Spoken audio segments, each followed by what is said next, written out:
आज मर्यादा पर बड़ी जबरदस्त बहस छिड़ी हुई है। भाजपाई और नरेंद्र मोदी के चरण चुंबक मीडिया वाले विपक्ष को सीसीटीवी की किसी फुटेज के आधार पर मर्यादा पर ज्ञान दे रहे हैं। कहां से आता है इतना पाखंड और कहां से समझ में आता है इतना दोषारोपण?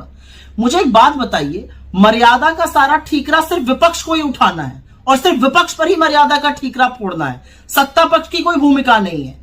मर्यादा का पाठ कहां था जब 146 सांसदों को एक ही सत्र में एक साथ निलंबित कर दिया जाता है?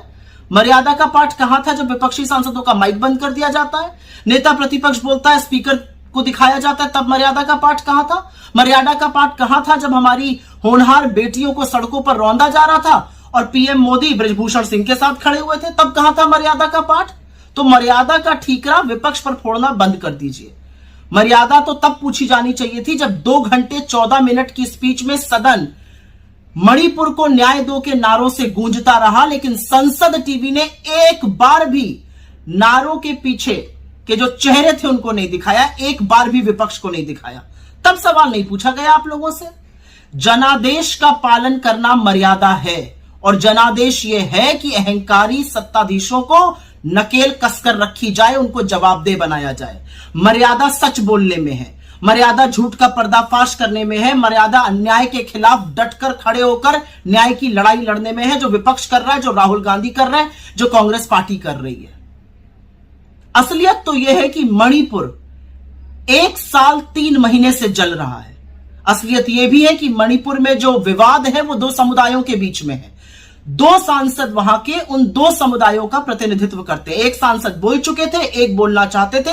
यही विपक्ष की समूची मांग थी और समूचा विपक्ष उन सांसद के साथ खड़ा था और बिल्कुल वेल में आकर नारेबाजी की जा रही थी, मणिपुर को न्याय दो, क्योंकि यही लोकतंत्र है and disruption is a form of democracy. ये आपके नेता अरुण जेटली ने कहा है, जिनको आप भूल चुके हैं, पर हम नहीं भूले हैं। अगर सोती हुई सरकार को जगाना, नारे लगाना लोकतंत्र नहीं है तो लोकतंत्र क्या है? और इसीलिए बड़े दुख के साथ यह कहना पड़ता है कि मणिपुर को उसके हाल पर छोड़ देना, मणिपुर एक बार ना जाना, मणिपुर की समस्या का समाधान ना ढूंढना, जो सरकार अपना विश्वास खो चुकी है मणिपुर पे उसको बरकरार रखना, यह मर्यादा का उल्लंघन है। और अगर लोकतंत्र को बचाने के लिए, विपक्ष की भूमिका निभाने के लिए हमें बार बार नारे लगाने पड़े, बार बार वेल में आना पड़ा, बार बार मणिपुर को न्याय दो कहना पड़ा, तो हम कहेंगे, क्योंकि यही लोकतंत्र है और यही मर्यादा है। 10 साल से तानाशाही करते करते आप ये भूल गए कि अब सदन की तस्वीर और सदन की तासीर बदल चुकी है। मर्यादा का पाठ पढ़ाने से पहले अपने गिरेबान में 10 बार झांक कर देखिए, हर बार मर्यादा का उल्लंघन करते हुए आप पाए जाएंगे।